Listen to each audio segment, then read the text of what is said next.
Vamos elevar nosso pensamento a Cristo, para que possamos dar início a mais essa reunião de hoje, pedindo suas bênçãos por todos nós, por todos aqueles que não puderam estar aqui por algum motivo, a todos que vão acompanhar o Evangelho de seus lares. Peço auxílio aos mentores espirituais nos trabalhos de hoje, para que transcorra na mais perfeita ordem, e para que assim possamos auxiliar a todos os irmãos que foi permitida a entrada neste lar, e a todos que ficaram como ouvintes do lado de fora. Que assim seja.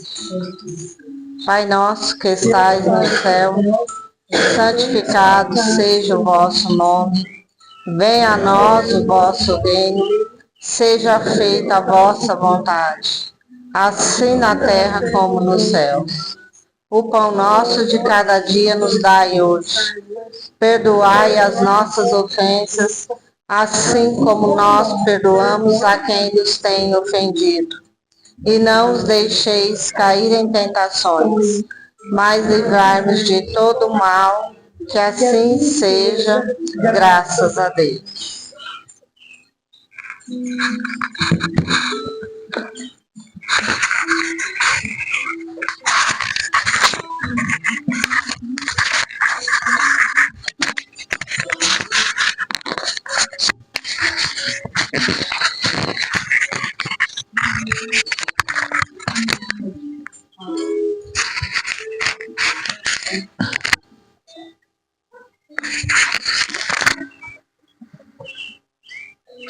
Viu?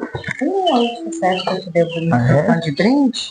Algum voluntário para fazer o evangelho hoje? Escutei, gente. Ninguém? Aqui?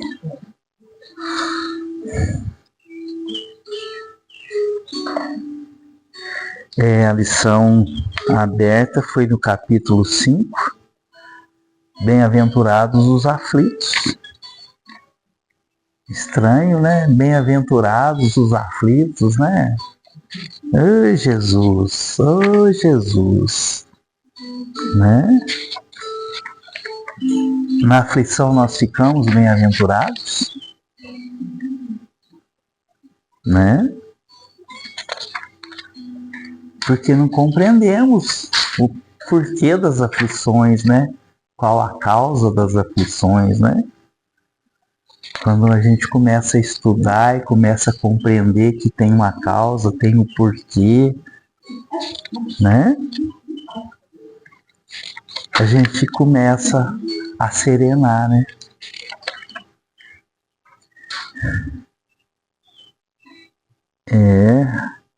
Então, ó, bem-aventurados os que choram. Por quê? Porque serão consolados. Bem-aventurados os que têm fome e sede de justiça. Olha a flexão verbal, ó, porque serão fartos.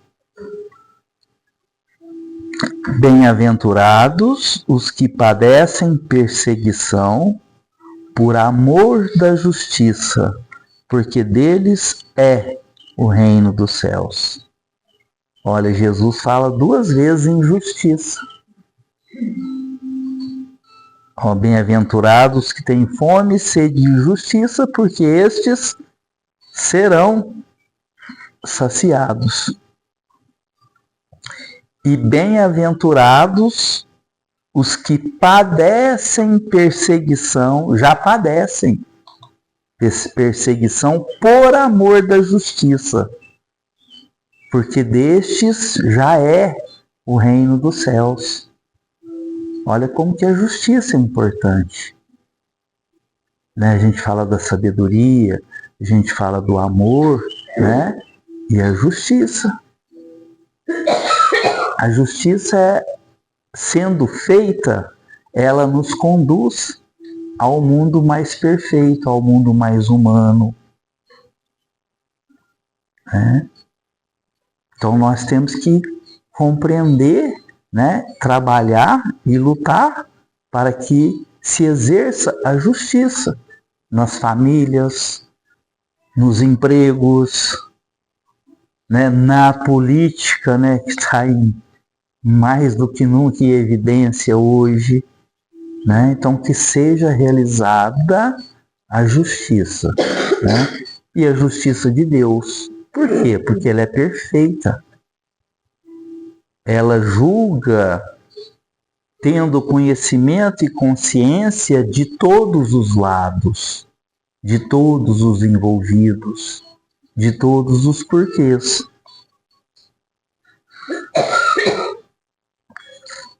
Então, bem-aventurados já os que padecem, né, perseguição por amor da justiça, porque deles é o reino dos céus. Então, será que vale a pena, né, a gente lutar, ser transparente, né, defender o que é justo? Nós temos que aprender com o mestre. Ele veio justamente fazendo isso, né? E tanto que injustamente foi condenado por um conselho, né, e crucificado. Mais um ensinamento do mestre. E a lição que nos foi aberta aqui hoje, olha, um homem de bem teria morrido, né? E é de Fenelon, em Sens, com certeza uma cidade francesa, né? Em 1861. Dizeis frequentemente ao falar de um malvado, né, que escapa de um perigo, que escapa de um acidente. Nossa, se fosse um homem bom, teria morrido, né? Ou seja, o malvado apronta tal, acontece acidente e ainda sobrevive, né? E o comentário já naquela época era assim, ó, em 1861. Já era esse pensamento, se fosse um bom homem, teria morrido. Como não vale nada lá, sofreu o acidente e sobreviveu. Pois bem, ao dizermos isto, estamos com a verdade, porque efetivamente Deus concede muitas vezes a um espírito ainda jovem, na senda do progresso, uma prova mais longa do que a um bom, que receberá em recompensa ao seu mérito o favor de uma prova tão curta quanto possível. Então isso faz a gente meditar. Então quer dizer que aqueles que morrem mais cedo realmente são melhores do que nós. Olha que interessante, né? Nós temos ainda mais defeitos a corrigir, né? Nós temos ainda mais estudos a efetuar para buscar a nossa evolução, o nosso crescimento espiritual, moral e intelectual, né? Então aquele que, né, vai mais cedo do que nós, realmente ele foi por merecimento, porque a prova dele já foi cumprida. Ele já cumpriu a prova. Era só aquilo mesmo, era só aquele pedacinho, né? Então nós precisamos aprender a compreender isso. Assim, pois, quando empregais este axioma, né? Axioma é... O que é axioma?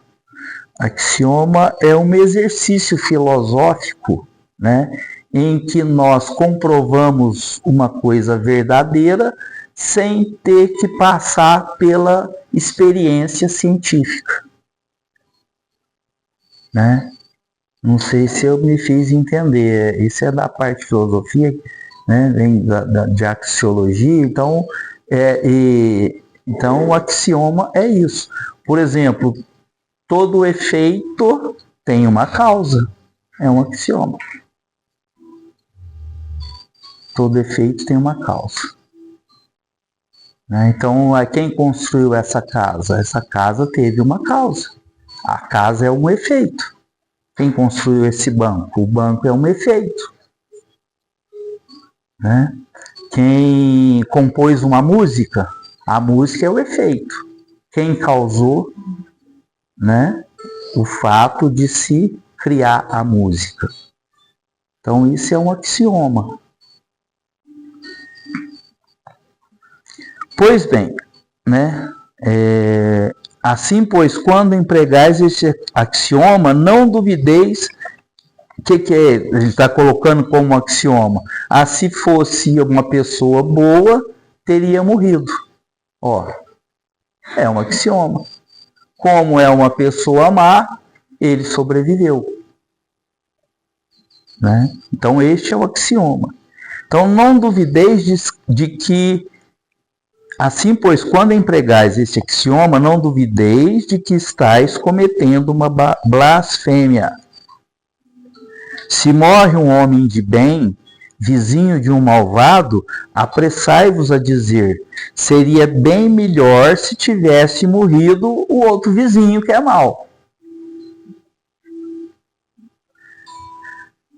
Cometeis então um grande erro, porque aquele que parte, né, terminou a sua tarefa, cumpriu a sua missão.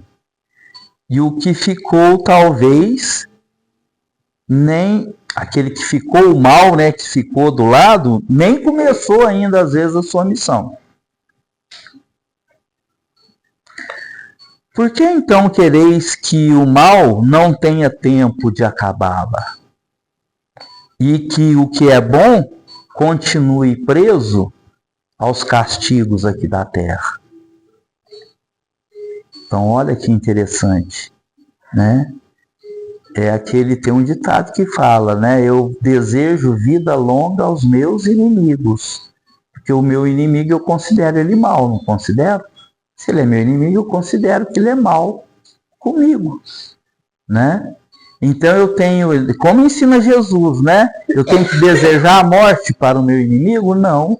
Nós temos que desejar vida longa aos nossos inimigos, que, entre aspas, né, nós acreditamos que ele faz o mal, pelo menos para nós. Né? Por que ele tem a vida longa? Para ele passar pelos reveses que a vida apresenta, né? Para poder se transformar em um bom homem, em um bom ser humano. Que direis de um prisioneiro que, tendo concluído a sua pena, né, continuasse na prisão, enquanto se desse a liberdade a outro que não tinha direito? Ficais sabendo, pois, que a verdadeira liberdade está no desprendimento dos laços corporais, e que enquanto estáis na terra, estáis presos, estáis em cativeiro. Então nós temos que compreender que a verdadeira vida é a espiritual. Enquanto aqui no corpo material nós estamos no cativeiro. O nosso corpo é uma gaiola, né, que não nos permite ter o conhecimento mais abrangente sobre a realidade da nossa vida. Isso tem uma razão, né, a fazer com que nós esqueçamos as nossas vivências anteriores. Então eu vejo muita gente, né, que vem no centro espírita, quero saber por que meu pai é assim comigo, por que meu filho é assim comigo, sabe?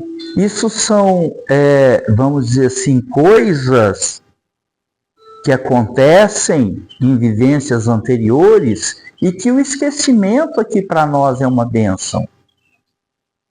Nós temos que dar sequência daqui para frente com o que temos. Raramente esse tratamento, né, de retroceder a nossa consciência, de fazer terapias de vidas passadas, né, raramente esses tratamentos são indicados, né, para nos auxiliarem, mas são raros. Vamos perceber que o esquecimento para nós é o melhor tratamento.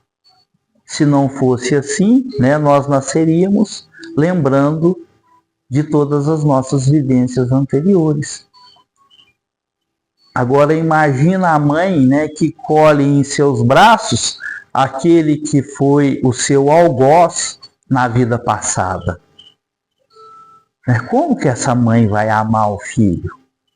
Como que esse filho, né, quando crescer e lembrar, vai amar essa mãe? Olha, então percebamos, né, que o esquecimento, ele é uma bênção sagrada, que nós devemos aprender e compreender por que esquecemos, né? Para termos uma nova oportunidade, começando do zero. Olha que bênção que é a vida.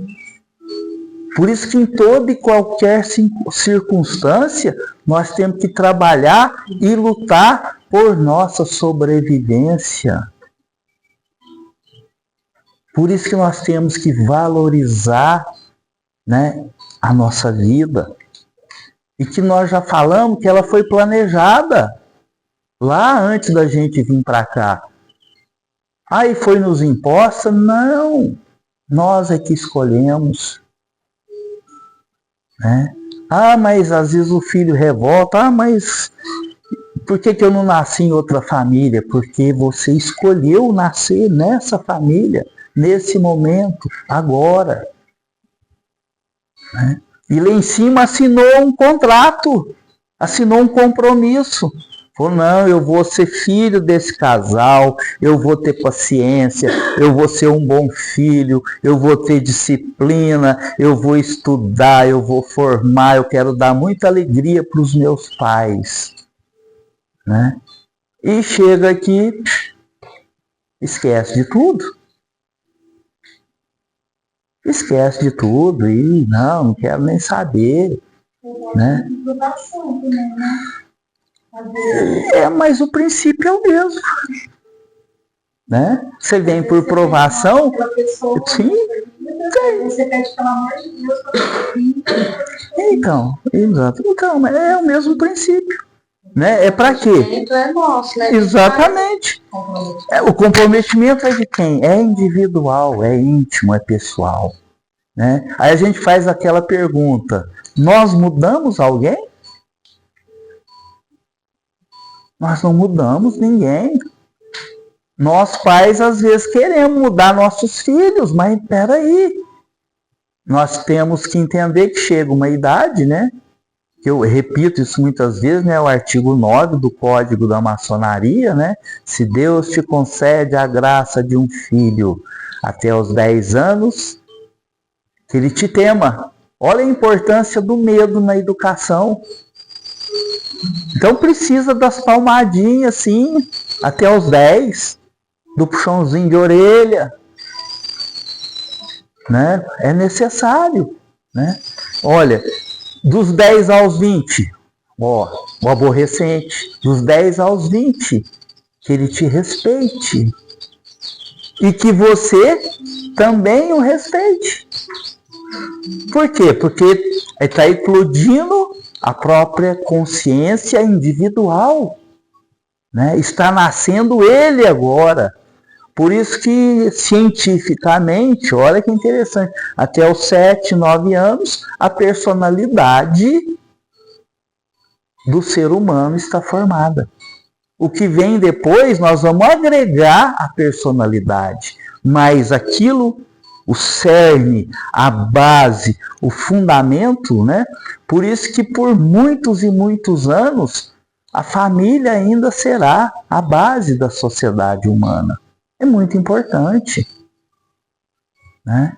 E até o fim da vida, que nossos filhos sejam nossos amigos.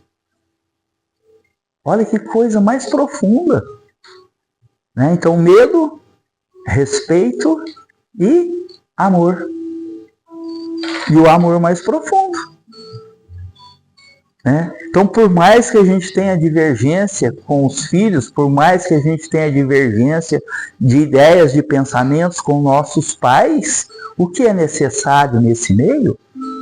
O respeito, né? O carinho, Porque quando a gente cresce, a gente esquece quantas noites a nossa mãe ficou sem dormir para curar o nosso ouvido, para curar da nossa dor de barriga,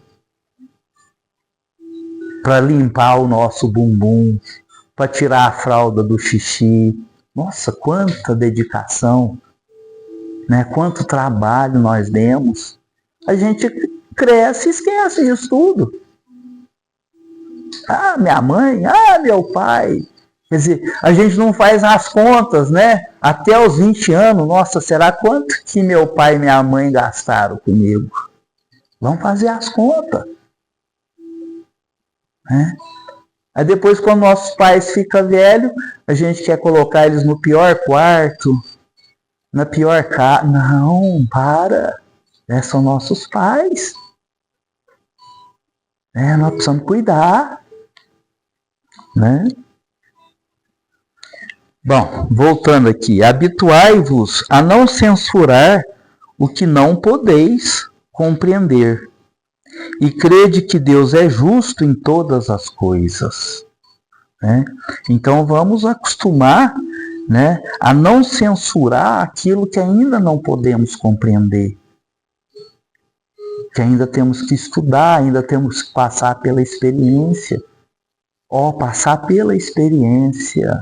Porque uma coisa é eu estar aqui falando, discursando, palestrando. Outra coisa, será que eu vivi isso? Será que eu tive essa experiência sensível em mim? Né? Aí é que nós vamos ter o verdadeiro aprendizado. Então nós assinamos o compromisso lá, que a gente ia ser bonzinho, passar pelas provas que íamos. Aí de repente a gente briga com o irmão, briga com o pai, briga com o primo, briga com a mãe, não converso com ninguém. Né? Hoje mesmo eu já tive um caso, tem 12 anos que eu não converso com a minha irmã. Né? Aí o que eu falei? Olha, vocês vieram irmãs para vocês conversarem. Né? Então vocês vão ouvir irmãs mais vezes. Ah, não brinca. Eu falei, então aproveita agora. Faz as pazes. Né? Passa a respeitar pelo menos a sua irmã. Se você não a ama, né, você já vai amenizando. Isso é a realidade da vida. Né? Então aquela pessoa difícil, familiar difícil, né, é para que nós aprendamos, para que a gente evolua o nosso relacionamento. Então, vamos aprender a não censurar, a não julgar aquilo que a gente não compreende de todos os lados. Quando a gente tiver elementos, mas é muito difícil, a gente não consegue perceber todos os elementos de um relacionamento. Né? Então vamos evitar de julgar, né? Vamos amar. Então, né, vamos acostumar a não censurar o que não podemos compreender. E vamos crer mais em Deus. Por quê? Porque Ele é justo em todas as coisas e em tudo. Então, se aquele momento não estamos, né, chateados, não dou conta, meu filho, minha mãe, meu pai, né? Vamos serenar. Senhor, está nas suas mãos. Está nas suas mãos. Né? Vamos seguindo em frente. Frequentemente, o que vos parece um mal, na verdade, é um grande bem. Né? Tem uma historinha, né, de uma mãe ficou viúva, ela e o filho. E o filho adolescente. Né? E logo que perdeu o pai, qual foi a primeira coisa do filho? Mãe, eu não vou mais estudar. Mas meu filho. Não, agora eu preciso ajudar a senhora, aquele negócio, né? E a mãe, não, mas você precisa estudar, você precisa formar. E não. A primeira coisa, largou a escola, né? Adolescência, aí começou a sair com os amigos, com dinheiro de quem? Da mãe. Né? Em casa, almocinho, janta, roupinha lavada, né? Caminha arrumada, bem feitinha, e foi passando, né? E o filho não saiu daquilo, né? Passado alguns anos, né, ele saiu, como sempre, a mãe trocou a fechadura, trancou a porta e chegou o filho. Uai. Aí apertou a campainha, bateu, gritou a mãe, né? A mãe ficou lá de dentro, né? E virou para ele: olha, eu não quero nem te escutar, porque senão eu não vou dar conta e vou abrir a porta e deixar você entrar, né? E você dá um jeito na sua vida. E saiu, foi pro quarto dela, e o filho chorou, desesperou, passou a noite sentado lá na porta, e a mãe falou: não vou abrir essa porta para você. E não teve jeito, e ele foi do jeito que ele estava. Já tinha gastado o dinheiro, foi, né? Passou um ano só, hein? Né? Um ano só bastou para ele aprender o que em 10 anos, junto com a mãe fazendo e dando tudo, ele não aprendeu. Passou um ano, ele voltou, né? Chegou na porta da mãe, a mãe já viu ele diferente, né? A mãe abriu, morrendo de saudade do filho, né? Imagina o coração dessa mãe ter que fazer isso com o filho, né? Aí abriu, né? Aí ele deu aquele maior abraço, até arrepio dessa história, deu aquele maior abraço na mãe, né? Beijou a mãe: mãe, que saudade, mas que bem que a senhora me fez, né? Agora sim eu conheço a vida, agora eu sei, né, como eu devo proceder na minha existência, né? E aí, né, foi aquele grande reencontro com a mãe, mas olha, como que ele precisou passar pelo aprender. Foi um desprezo? Não. A mãe fez aquilo desprezando o filho? Não. Ela fez por amor, porque ela não tinha mais condições de educá-lo, de mostrar para ele que era a realidade da vida. Então a única, né, e ela simples, humilde, né, a única intuição que ela teve para poder salvar o seu filho, né, foi trancar as portas de casa, né? Então, vossas faculdades, né, são limitadas. Nós temos que compreender que nós temos limites, que o conjunto do grande todo escapa aos nossos sentidos obtusos. Então, por isso que a gente deve evitar de julgar, né? Porque nós não temos o conhecimento do grande todo. E esforçai-vos por superar pelo pensamento a vossa estreita esfera. E à medida que vos elevardes, né, à medida que crescerdes, à medida que adquirir maturidade, né, a importância da vida terrena, olha, irá diminuindo aos vossos olhos. Olha que interessante isso aqui. Esforçai-vos por superar pelo pensamento a vossa estreita esfera, e à medida que vos elevardes, a importância da vida terrena diminuirá aos vossos olhos. Isso não é que ela vai diminuir, mas nós vamos desprendendo. Desprendendo. Desprender não significa deixar de amar. Desprendendo é a gente entender que mesmo a distância, né, mesmo não realizando da forma que eu quero, da forma que a gente quer, né, o amor existe. O amor é maior do que isso. Então, isso é que significa o diminuir, né, a importância da vida. Na verdade, é desprender das coisas mundanas que a vida nos oferece. Porque então ela vos aparecerá como um simples incidente na infinita duração da vossa existência espiritual. A única verdadeira existência. Ou seja, né? Se eu te ofendo, se eu te traí, se eu fui desleal, né? Aqui eu posso nunca mais querer te ver. Onde você estiver, eu vou desviar do teu caminho. Mas daqui a pouco nós vamos encontrar de novo. E talvez na mesma situação. Então não tem como. Então vamos compreender que nós estamos aqui para aproveitar esta oportunidade, né? Para resgatar o verdadeiro amor e refazer amizades da qual, né, nos tornamos às vezes inimigos, mas é o que eu falo, né? E a sabedoria do mestre. Todo nosso inimigo foi de dentro da nossa casa, de dentro da nossa sala, de dentro da nossa cozinha.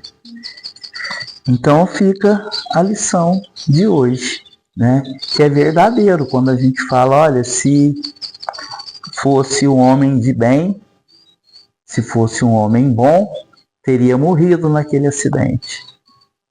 Que assim seja. Que Deus nos abençoe.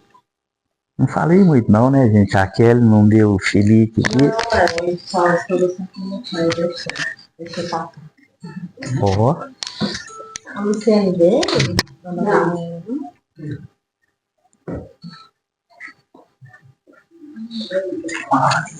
Tudo bem? Então vamos passar para a leitura do livro FS. Tchau. Desencarnado.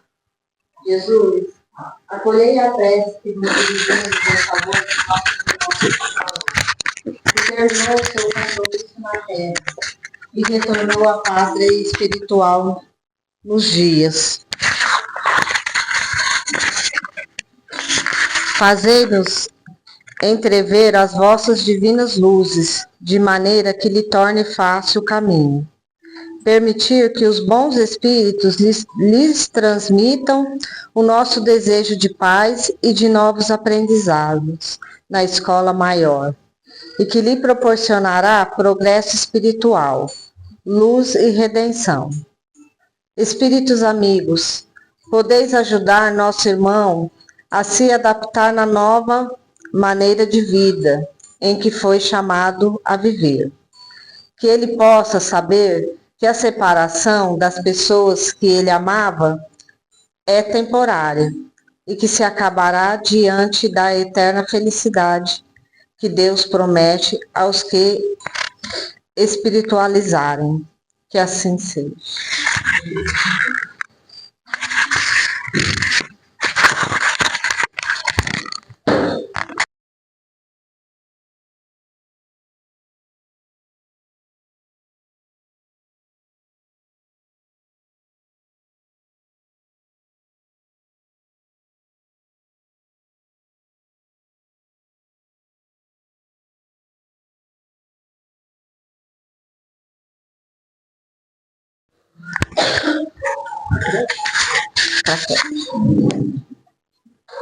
Então vamos levar nosso pensamento a Cristo, para que possamos agradecer essa oportunidade de hoje, de estarmos unidos aqui em seu nome, buscando seus ensinamentos, a sua sabedoria. Gratidão, Deus, pela oportunidade que nos deste. Peço suas bênçãos por todos nós que estamos aqui, por todos aqueles que não puderam estar aqui por algum motivo, a todos que acompanharam o Evangelho de seus lares. Peço suas bênçãos, Senhor, a todos os nossos irmãos que estão nos hospitais, aqueles que estão acamados em seus lares. Peço suas bênçãos a todos os idosos, aqueles que são zelados por sua família, mas principalmente aqueles que estão no lar de idosos. Peço suas bênçãos, Senhor, a todos os pais e mães de família, principalmente aos desempregados. Peço suas bênçãos, Senhor, a todas as crianças, que serão o futuro do nosso amanhã. Peço suas bênçãos, Senhor, a todos os irmãos dependentes dos vícios, qualquer que seja o vício, Senhor. A droga, o álcool, os jogos, o cigarro, qualquer que seja o vício, Senhor, a comida, o sexo, qualquer que seja o vício, Senhor. Peço suas bênçãos a todos os irmãos que estão nas penitenciárias, que necessitam tanto da vossa misericórdia, Pai. Mas peço suas bênçãos principalmente a todas as mães que clamam pela recuperação dos seus filhos, para que seus filhos saiam, do caminho do crime, do caminho das drogas, do caminho do vício. A todas essas mãezinhas que sofrem tanto, mas que estão lá, com toda a sua fé, com todo o seu amor, orando pelos seus. Acalentai o coração de cada mãe, em nome de Jesus. Que assim seja. Pai nosso que estais nos céus, santificado seja o vosso nome. Venha a nós o vosso reino, seja feita a vossa vontade, assim na terra como nos céus. O pão nosso de cada dia nos dai hoje. Perdoai as nossas ofensas, assim como nós perdoamos a quem nos tem ofendido, e não os deixeis cair em tentações, mas livrai-nos de todo mal, que assim seja, graças a Deus. E assim, damos por encerrada mais essa humilde tarefa de hoje, na graça do Senhor Jesus. Que assim seja.